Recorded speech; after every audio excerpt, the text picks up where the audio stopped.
Mr. Kishore, thank you so much for joining us. Thank you for having this conversation with me.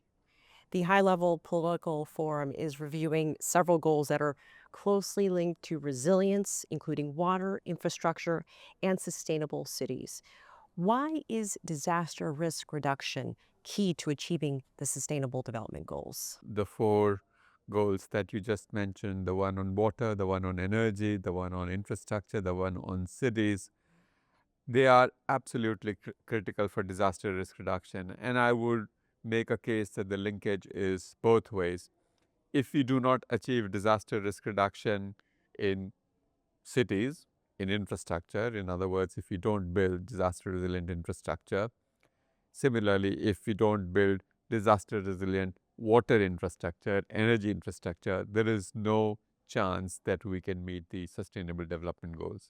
On the other hand, unless we systematically invest in sustainable development goals, it is very difficult to achieve disaster risk reduction targets. So the linkage between the four SDGs that you just mentioned and disaster risk reduction is absolutely key.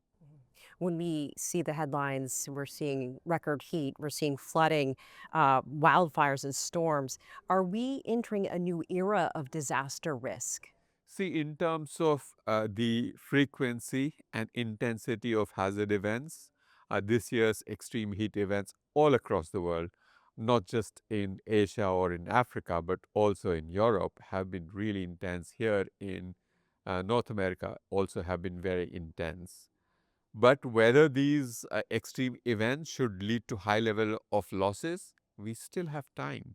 We have time to adapt to this new reality. This is the new normal now. We are going to have more extreme heat events. All the projections are saying that. WMO put out a report a couple of years ago that the next 5 years are likely to be hotter than before. So we really have to now adapt to this and build our resilience to these extreme events. So how do we build our cities, build our infrastructure in a way that it is able to withstand the hazards of the future? So that's really the challenge. But what I want to say is that we don't have to be defeatist about it. We know the solutions. There is a lot of innovation happening. There is a lot of momentum. We just have to stay the course, and we will be able to adapt to this and reduce the disruptions, reduce losses to a large extent.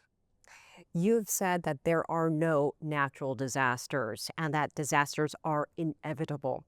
Can you explain how the decisions that we make determine whether a hazard today becomes a catastrophe tomorrow? There are no natural disasters, they're all man made. We may have natural hazards, but we don't have natural disasters. A hazard becomes a disaster when it strikes cities that are not prepared, cities that are not resilient, businesses that are not prepared, businesses that are not resilient, families that are not prepared, families that are not resilient. Let me illustrate that with examples. If you live in an area where there is chance of extreme heat occurring every summer for several weeks, and the city planners have just built concrete roads and glass buildings without paying attention to water bodies, incorporating nature-based solutions, creating green spaces, it is inevitable that the air conditioning load, air conditioner throws the hot air outside, will create heat islands in the cities and make the problem of heat extremely bad, much worse than it would be otherwise. So it is entirely possible to reduce our exposure to natural hazards. Where we cannot reduce our exposure to natural hazards, we reduce our vulnerability to those hazards. It's similarly for other hazards, even geophysical hazards like earthquakes. It's not earthquakes that kill people. It's poorly built buildings. We know where the earthquakes occur, and we know how to build buildings that can withstand those earthquakes. So if we have the right kind of capacities, right kind of enforcement mechanisms, building codes, there is no reason that a building should fall in an earthquake and kill people. Resilience starts at home. That is the theme for this year's International Day for Disaster Risk Reduction. What does that mean in terms of families and communities around the world? See, there are three things that I want to say in support of this year's theme for the International Day on Disaster Reduction. Number one is the issue of housing and houses and the housing sector as a whole. Housing is something that all cities across the world are dealing with in terms of a huge housing gap.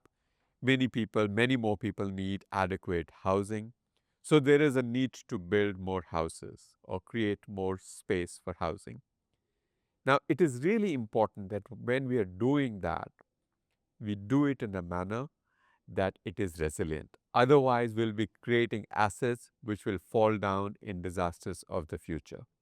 So it is really incumbent upon us as a society, governments, civil society, private sector, and every household needs to come together to invest in resilient housing. So that's the first point.